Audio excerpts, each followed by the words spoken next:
अस्सलाम वालेकुम दोस्तों, इनसाइड पे मौसम वगैरह में खुश आमदीद। इमरान खान घुटने टेकने पर मजबूर हो गया। आप सोच रहे होंगे यार अजीब आदमी है। आज सुप्रीम कोर्ट ऑफ पाकिस्तान ने इमरान खान की एक मरतबा फिर बल्ले बल्ले कर दी है।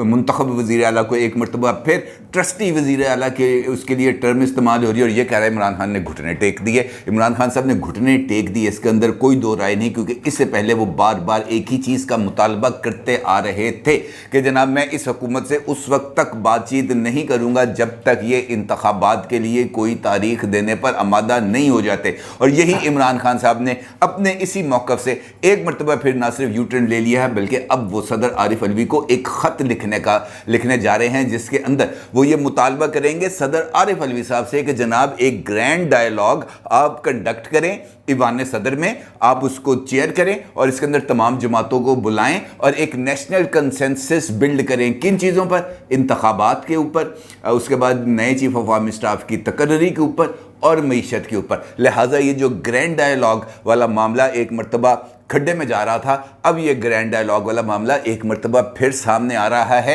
और इस सारे सिचुएशन के अंदर आपको मालूम है कि अगर इस किस्म की कोई डेवलपमेंट हो जाती है तो उसके पीछे बहुत सारी कुव्वतों का हाथ होता है। ये जो सिनेरियो है इसके ऊपर आपके साथ बात करूंगा, इस इश्यू पर भी बात करूंगा कि इमरान खान साहब आखिर क्यों मजबूर हुए ये वाला यू टर्न लेने पर कि मुज़ाकरात नहीं करूंगा लेकिन अब मुज़ाकरात करूंगा, लेकिन वाया बठिंडा करूंगा, लेकिन इसका क्रेडिट भी मैं ही लूँगा कि ये मुज़ाकरात होने जा रहे हैं। इसके ऊपर आपके साथ बात करूंगा ज़रा तफसील से, लेकिन उससे पहले ज़रा सुप्रीम कोर्ट पर बात ना हो तो वो मज़ा नहीं आएगा, क्योंकि आज के दिन के अंदर सुप्रीम कोर्ट ऑफ पाकिस्तान के हवाले से जिक्र ना हो तो वो ख़बर भी अधूरी रह जाएगी। क्योंकि सुप्रीम कोर्ट ऑफ पाकिस्तान ने आज कम अज़ कम आज के दिन तक इस बात का तयन कर दिया है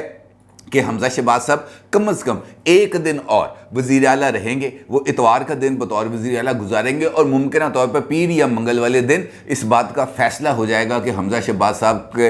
को वज़ीर आला बनाने के लिए डिप्टी स्पीकर दोस्त मोहम्मद मज़ारी साहब ने जो 10 वोट निकाले थे सुप्रीम कोर्ट के ही फैसले की रोशनी में, वो 10 वोट दोबारा शामिल कर दिए जाएंगे। क्योंकि आज की प्रोसीडिंग से कम इस बात का अंदाज़ा हुआ है कि ये जो 3 रुकनी बेंच है, मिस्टर जस्टिस उमर अताब बंदयाल साहब, मिस्टर जस्टिस एजाजुल एहसन साहब और मिस्टर जस्टिस मुनीब अख्तर साहब, इन्होंने आज ही की प्रोसीडिंग के अंदर कम से कम अपना ज़हन बना लिया कि नहीं भाई, हमने ये काम नहीं करने होने देना और हमने परवेज़ इलाही साहब को चीफ मिनिस्टर बनाना है और इमरान खान साहब की बात को किसी भी सूरत रद्द नहीं किया जा सकता। ये वाली जो सिचुएशन है ये बहुत ही ज़्यादा अलार्मिंग सिचुएशन है। क्योंकि एक मुझे याद है कि जब ये दलाइल दिए जा रहे थे पिछली मरतबा जब सदारती रेफरेंस हो रहा था, तो उस वक़्त इस किस्म का दलाइल सुनने में मुझे मिले थे, या इस किस्म के रिमार्क्स जो मेरी याददाश्त काम करती है उसके मुताबिक तो ये कहा गया था कि अगर सारे के सारे इख्तियारात ही दे दिए जाएं पार्लिमानी पार्टी को तो सदर की क्या वक़्त रह जाएगी, पार्टी सदर की तो फिर कोई वैल्यू ही नहीं रह जाएगी। पार्लिमानी पार्टी ही असल ताकत हो सकती है सिर्फ उस सूरत में जब पार्टी प्रेसिडेंट वहाँ पर मौजूद हो। लेकिन आज बिल्कुल इससे फ्लिप किस्म के मौक़िफ़ सामने आया। आज ये कहा गया कि अगर पार्टी सरबराह की ही बात माननी है तो इसका मतलब है पार्टी में आमरीत कायम कर दी जाए। और अगर ये बात भी दुरुस्त है, अगर सुप्रीम कोर्ट ऑफ पाकिस्तान के मौजूद जज साहिबान की ये राय दुरुस्त है, तो फिर सवाल ये पैदा होता है कि वो तहरीक अदम एतमाद का जो एक आइन में दिया गया ऑप्शन था सुप्रीम कोर्ट ऑफ पाकिस्तान की आर्टिकल 63A की जो तशरीह की गई सदारती रेफरेंस में, उसमें तो उसका दरवाज़ा मुकम्मल तौर पर बंद कर दिया गया। क्योंकि अब जो बंदा है जिसका ज़मीर अगर जाग ही जाए बगैर को पैसे लिए, बगैर को टेलीफोन कॉल आए और वो ये कहे कि नहीं जनाब ये हुकूमत की जो पॉलिसियाँ हैं ये पाकिस्तान को तबाही के गड़े में धकेल देंगी, और ऐसी सूरत हाल में बेहतर ये है कि मैं इस हुकूमत को घर भेजूं, बेशक उसके बाद मुझे भी घर जाना पड़ जाए, मैं दोबारा इलेक्शन लड़ लूँगा, अगर जीत गया तो दोबारा ईवान में आ जाऊँगा। इस रास्ते को किसने बंद किया और इस मामले के अंदर पार्टी आमरीत को किसने कायम किया? कम से कम मैंने तो कायम नहीं किया, उस फैसले ने कायम किया जो जारी किया गया। और उसी फैसले के अंदर बहुत सारे वकला, बहुत सारी वकला तंजीमें इस वक्त नजर सानी के लिए अदालत में गई हुई हैं, लेकिन समात नहीं होती। ऐसे ही एक मामला यूसुफ रज़ा गिलानी साहब के इंतखाब का था, जहां पर प्रिजाइडिंग ऑफिसर ने 7 वोट जो लगी हुई मोहरें थीं सिर्फ इस वजह से उसको मुस्तरद कर दिया कि ये मोहर तो खाने में लगी हुई है लेकिन यूसुफ रज़ा गिलानी के नाम के ऊपर नहीं लगी हुई, लिहाजा इस वोट को कैंसिल किया जाएगा। उसके ऊपर इस्लामाबाद हाई कोर्ट ने कहा कि जनाब हम पार्लिमान के मामलात के अंदर मुदाखलत नहीं करेंगे। ये उसके बाद अपील चली गई सुप्रीम कोर्ट में और सुप्रीम कोर्ट में जाकर वो दरख्वास्त जो थी वो न जाने कहाँ खो गई है, वो दोबारा आज तक बरामद नहीं हो सकी। फौरी इंसाफ के जो तकाजे हैं अगर उनको मीट करना है, अगर उनको देखना है तो मेरा ख्याल है कि हालिया दिनों के अंदर ही ऐसी मिसालें हम देख सकते हैं। माजी के अंदर अगर इमरान खान साहब के ख़िलाफ़ किसी किस्म की कोई अपील, नज़र सानी, दरख्वास्त गई हो तो मेरा नहीं ख्याल कि ऐसी कोई दरख्वास्त कभी भी काबिल पजीर आई रही है। सिंपल बात यह है कि आज 2 काम होने चाहिए थे मेरी नज़र में। एक, कम से कम ये जो मौक़िफ़ है तमाम जो फ़रीक़ैन हैं उसको देखना चाहिए था, हुक्मरान इत्तेहाद को इस मुकदमे में फ़रीक बनाना चाहिए था। और सबसे बढ़कर वो जिस पार्टी प्रेसिडेंट ने ख़त लिखा डिप्टी स्पीकर जनाब दोस्त मोहम्मद मज़ारी साहब को, कम से कम उनको ही तलब कर लिया जाता या उनको कहता है कि जनाब आप फ़रीक बने, क्योंकि इस मामले में आप सबसे ज़्यादा इंपॉर्टेंट हैं। क्योंकि अगर पार्टी प्रेसिडेंट आके ये कह देता कि जनाब एक दिन पहले पार्लिमानी पार्टी का इजलास होता है, मुझसे, मैं पार्टी प्रेसिडेंट हूं लेकिन मुझसे पूछे बगैर ही पार्लिमानी लीडर को तब्दील कर दिया जाता है, परवेज़ इलाही साहब की जगह पर साजिद भट्टी साहब पार्लिमानी लीडर बन जाते हैं और उसके लिए पार्टी प्रेसिडेंट को पता ही नहीं होता कि जनाब पार्लियामेंट के अंदर या पार्लियामेंटी पार्टी क्या कर रही है, तो क्या इसके ऊपर कोई बातचीत नहीं हो सकती? इसके ऊपर भी यकीनी तौर पर यह नुक्ता है उठाया जाना चाहिए था। दूसरा इंपॉर्टेंट चीज़ मेरी नज़र में, हुक्मरान इत्तेहाद की तरफ से एक इलामिया जारी किया गया जिसके अंदर वाज़ेह तौर पर इस बात का इजहार किया गया, बल्कि मुतालबा किया गया मौजूद सुप्रीम कोर्ट ऑफ पाकिस्तान से कि जनाब ये जो मामला आप सुन रहे हैं इससे मुतल्लिका और भी बहुत सारे मामलात इस वक्त फाजल अदालत के सामने ज़ेर इल्तवा है, जिसमें असल केस के ऊपर नज़र सानी की दरख्वास्त सुप्रीम कोर्ट बार एसोसिएशन की तरफ से पेंडिंग है। इसके साथ साथ वो तमाम अरकान असम्बली जो उस फैसले के नतीजे में डी-सीट हो गए थे उनकी अपील भी सुप्रीम कोर्ट ऑफ पाकिस्तान में पेंडिंग है। इसके साथ साथ यूसुफ रज़ा गिलानी साहब के इंतखाब के हवाले से पिटीशन, वो जो अपील है वो भी सुप्रीम कोर्ट ऑफ पाकिस्तान में पेंडिंग है। अब ये वाला मामला आ गया कि सब चीज़ें जाके एक ही जगह पर मिलती हैं, लिहाजा इन तमाम मुकदमात को एक साथ सुन के एक दफ़ा ही क्लैरिटी के साथ फैसला दे दिया जाए और एक फुल कोर्ट बना दिया जाए जो इस सारे मामले को सुने। ज़रूरी तो नहीं है कि 3 जज साहिबान ही फैसला करें, बाकी जजों को भी आईनी मुकदमात सुनने की कोई इजाज़त मिलनी चाहिए। ये मुतालबा आया सामने हुक्मरान इत्तेहाद की तरफ से, लेकिन हैरत की बात है कि हुक्मरान इत्तेहाद की तरफ से इस मुतालबे को फाजल अदालत के सामने नहीं उठाया गया। ना एडवोकेट जनरल पंजाब शहजाद शौकत साहब ने इस मामले को उठाया, ना इरफान कादिर साहब ने इस मामले को उठाया जो डिप्टी स्पीकर दोस्त मोहम्मद मज़ारी साहब के वकील हैं, ना हमजा शहबाज साहब के वकील ने इस मामले को उठाया और ना ही जो डिप्टी अटॉर्नी जनरल जो वहाँ पर पेश हुए उन्होंने इस मामले को उठाया। अब अगर इस मामले को अदालत के सामने उठाना ही नहीं था तो फिर ये इलामिया जारी करने का क्या फ़ायदा था? फिर तो खामोश होकर बैठे रहते, सुनते रहते, जो कुछ होना था वो आपके चीफ मिनिस्टर को घर भेज देते, आप कहते जी okay welcome, we are very sorry, हमने ये काम हो गया है, आइंदा हम इस किस्म का काम भी नहीं करेंगे, बल्कि आप कहें तो ताहयात हम सियासत के अंदर भी हिस्सा नहीं लेंगे, हम इक़्तिदार में नहीं आएंगे, लोग हमें खींच खींच के इक़्तिदार में लाएंगे लेकिन हम इक़्तिदार में नहीं आएंगे। कम से कम कोई ना कोई बंदे वाला मौक़िफ़ तो लेंदे, लेकिन कोई मौक़िफ़ नहीं लिया गया। हैरान कुन बात है। अगर ऐसी सूरत हाल के अंदर इंतखाबात की तरफ जाना है या ये सोचना है कि हमें लेवल प्लेइंग फील्ड मिलेगी, या ये सोचना है कि पाकिस्तान की मुकन्ना और पाकिस्तान की जो पॉलिटिकल अशराफिया है वो चंद लोगों के इशारों पर चलेगी, तो इससे बेहतर ये है कि उन्हीं के हिस्से में निज़ाम डाल दिया जाए कि जनाब तुसी साढ़े तो बहुत ज़्यादा समझदार हो, ये आप बाकी काम भी आप देख रहे हैं, ये वाला काम भी आप देखें, बाकी जो 370 हैं उनकी तो कोई वैल्यू नहीं है, वो तो लोग उनको जो मुंतखब करके भेजते हैं उनकी कोई वैल्यू नहीं है। लिहाजा ये तमाम का तमाम मकमसा दूर हो जाता, क्लैरिटी पता चल जाता कि 15 उधर 15 इधर, 30 बंदों की जिम्मेदारी है मुल्क को चलाना, वही 30 लोग मुल्क को चलाते, बाकी आराम सुकून से बैठ के चैन की बंसरी बजाते, लेकिन ऐसा नहीं है। اس میں مجھے تو ایسا لگتا ہے وہ ہے نا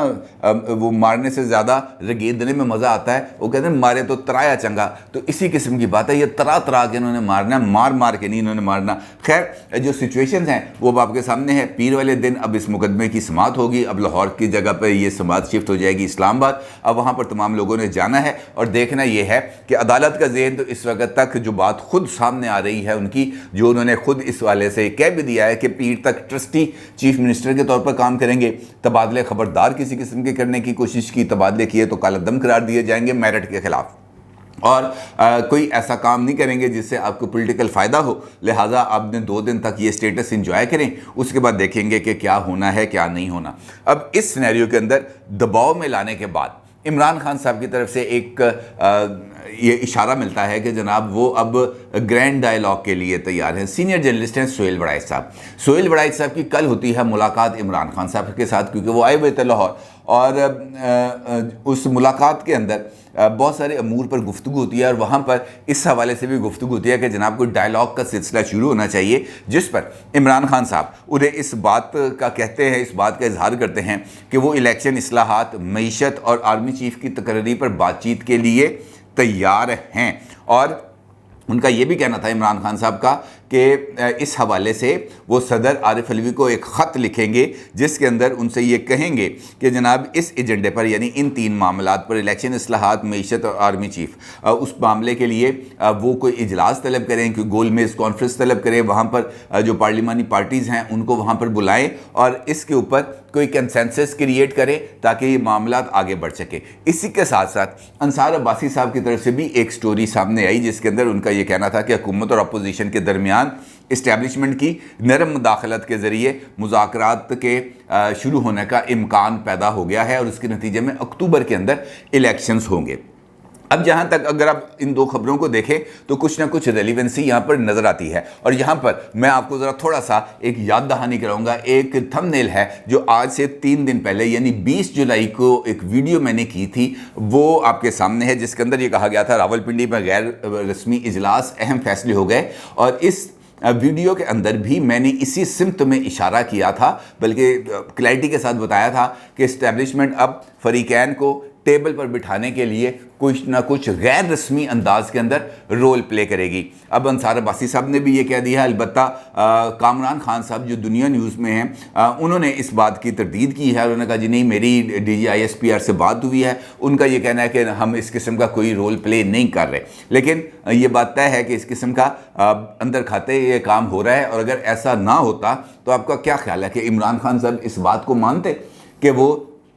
مذاکرات کے لیے مادہ ہو جائیں گے؟ البتہ یہاں پر بھی انہوں نے اپنا بابا اونچا رکھنے کی کوشش کی، جی میرا بابا اونچا رہے گا۔ اچھا جی وہ کیسے ہوگا کہ میرے خط لکھنے کے اوپر صدر صاحب یہ اجلاس بلائیں گے اور اس کے بعد تمام پارٹیز وہاں پہ شریک ہوں گی۔ پرائم منسٹر کے کہنے پر ہم نے نہیں جانا اجلاس میں، پرائم منسٹر اگر 10 دفعہ بھی گئے آئیں مساق معیشت کر لیں، ہم نے اس بات کو نہیں ماننا۔ پرائم منسٹر اگر یہ بات کہے کہ گرینڈ ڈائیلاگ کے لیے تمام لوگ آ جائیں، اختلافات پیچھے کر دیں، ملک اس کے حالات خراب ہیں، ہم نے یہ بات نہیں مانی، کیونکہ وہ اجلاس بلایا تھا پرائم منسٹر نے، لہٰذا اگر اس اجلاس میں شرکت کرتے تو ہمارا بابا اونچا ہو جانا تھا، ہم نے اس کا بابا اونچا ہو جانا تھا، لیکن ہماری یہ خواہش ہے کہ ہمارا بابا اونچا رہے، لہٰذا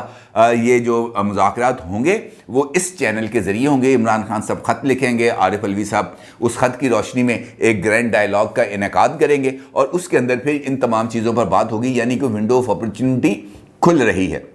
اب اگر یہ ونڈو آف اپرچونٹی کھل رہی ہے تو کیا اس کے لیے ضروری ہے کہ حکمران اتحاد کو دباؤ میں رکھا جائے، انہوں نے سنگیت انگوٹھا رکھا جائے، ان کو تڑپنے کا ان کا نظارہ لیا جائے؟ میرا خیال ہے کہ یہ زیادہ مناسب عمل نہیں ہے، کیونکہ اگر ہم نے مذاکرات کرنے ہیں تو پھر برابری کی بنیاد پر ہونے چاہیے۔ حکومت اور اپوزیشن جمہوریت کے اندر ایک ہی گاڑی کے 2 پہیے ہیں، یہ نہیں ہے کہ ایک پہیہ ٹریکٹر دا لا لو، دوجا آلٹو دا لا لو اور اس کے بعد کو گاڑی چلائے، ایسے گاڑی نہیں چلے گی۔ برابری کی بنیاد پر آلٹو کے ساتھ آلٹو کا ہی پہیہ لگے گا تو ٹھیک رہے گا اور اسے گاڑی سموتھ چل جائے گی، لیکن اگر ہم یہ کوشش کریں گے کہ ایک فریق کو اس حد تک دباؤ میں رکھے کہ وہ ہمارے ہر جائز اور ناجائز مطالبے کو تسلیم کرنے پر آمادہ ہو جائے تو پھر یہ مذاکرات اور مذاکرات کی روح کے منافی ہوگا، اور اس کے نتیجے میں کسی بھی قسم کا کوئی پائیدار حل نہیں نکلے گا۔ اگر پائیدار حل نکلنا ہے تو دونوں طرف سے لچک کا مظاہرہ کرنا پڑے گا، دونوں جو فریقین ہیں، حکومت ہے یا اپوزیشن ہے، ان کو ایک ایک قدم پیچھے کرنا پڑے گا، اپنے اپنے موقف کے اندر لچک لانی پڑے گی، اور پھر برابری کی بنیاد کے اوپر بیٹھنا پڑے گا۔ ضروری نہیں ہے کہ ہر دوائی کو کان پکڑ کے بٹھائے، کبھی کبھار سیاستدانوں کو خود بھی اپنے سیاسی تدبر کا اظہار کرتے ہوئے اس طرف آ جانا چاہیے۔ بہتر یہی ہوتا ہے کہ معاملات کو سیاست کے ذریعے حل کیا جائے۔ رانا ثناء اللہ صاحب نے یہ بات کل بھی کی تھی کہ بہتر یہ ہے کہ بھائی آپ نے الیکشن لینے ہیں تو آؤ آگے بات کرو، ہم سے بات کیے بغیر آپ کو الیکشن سے نہیں مل سکتے۔ بات اب بھی یہی ہے کہ کان آپ ادھر سے پکڑیں یا بازو گھما کے پکڑیں۔ الیکشنز کی اگر آپ کو تاریخ چاہیے تو وہ آپ کو حکومت دے گی، اور اس کے لیے آپ کو حکومت کے ساتھ بات کرنی ہوگی اور کچھ گیو اینڈ ٹیک کرنے پڑیں گے، اور اس کے بعد ہی یہ معاملہ آگے چلے گا۔ ادروائز سڑکیں ہیں، احتجاج ہے، لڑائی ہے، دشنام ہے اور عدم استحکام ہے اور معیشت کی تباہی ہے، اس کے علاوہ اور کوئی حل نہیں ہوگا، اس کا کوئی نتیجہ نہیں نکلے گا۔ بہتر یہ ہے کہ اگر عمران خان صاحب اس طرف آ ہی گئے ہیں مذاکرات کے لیے تو پھر کھلے دل کے ساتھ مذاکرات کریں، کسی کو لٹا کر اس کے گلے پر گھٹنا رکھ کر اگر مذاکرات کریں گے تو اس کا کوئی نتیجہ نہیں نکلے گا۔ اپنی رائے کا ضرور اظہار کیجیے گا۔ آپ کو بہت شکریہ۔ اللہ حافظ۔